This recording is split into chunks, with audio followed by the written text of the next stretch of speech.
उल्लेख करतो, परंतु कोणत्या समाजाला मागे सारून मराठा समाजाचं कार्य नाही करायचं. हे चळवळीतलं म्हणजे मी सामाजिक ऐक्य चळवळीतली देशातली पहिली राष्ट्रीय सामाजिक ऐक्य परिषद मी बनवली. निश्चितपणे मी कोण आहे मी परत सांगितलं, आपण कोणीच नाही, शेवटी सगळं ते देत असतो.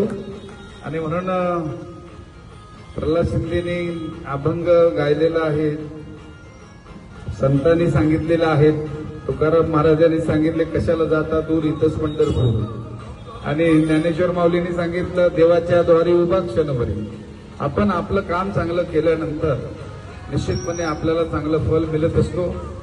माणूस मारामाऱ्या कोण करतो की त्याचं चुकीचं असतो, चिडतो कोण त्याचं खोटं असतं. जो माणूस शांतपणे काम करतो त्याला चिडायची गरज नाही, मारामारी करायची गरज नाही, लोकांना अन्याय करायची गरज नाही. आणि म्हणून माऊलीच्या कृपेने तुम्ही या ठिकाणी चांगलं काम करताय. जगदंबा माता, दुर्गा माता तुमच्या पाठीशी नक्कीच उभी राहील. तुम्हाला कुठलीच अडचण येऊ नये, आलीच तर निश्चितपणे मी सांगतो की तुम्ही कधी, माझा फोन 24 तास चालू असतो, मला कोणी फोन केल्यानंतर बिझी असेल तर मी परत कॉलबॅक करतो आणि मी 100% खरा बोलतो. आता माझे लोक असलं तरी असं वाटत नाहीये की या ठिकाणी तुमचा उत्साह बघून की असं वाटतं कित्येक वर्ष झाले तुम्ही अनुभव घेऊन या ठिकाणी हा कार्यक्रम करत आहात. पुढेही अशाच प्रकारे तुम्ही कार्यक्रम करत राहा असे मी अंबे मातेच्या चरणी प्रार्थना करते.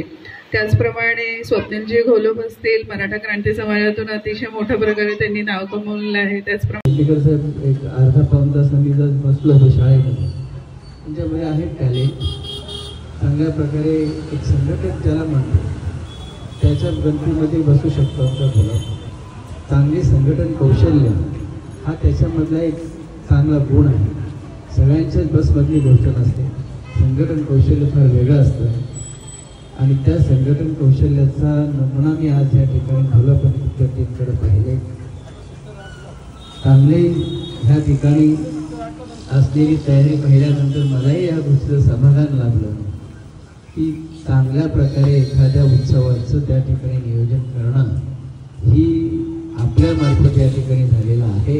आणि म्हणून आई जगदंबेचरणी प्रार्थना करतो की तुम्हाला भविष्य काळामध्ये चांगलं शुभचिंतन तर करतोयच, परंतु त्यांच्या चरणी प्रार्थना करेन की भविष्य काळामध्ये तुम्ही राजकीयदृष्ट्या पुढे पुढे जाल आणि त्या निमित्तानं लोकांची समाजसेवा करण्याची संधी देखील आपल्या हातून हो ही आई जगदंबेचरणी प्रार्थना करतो. आणि मी तुम्हाला पुन्हा एकदा सगळ्यांना शुभेच्छा देतो, विदा घेतो.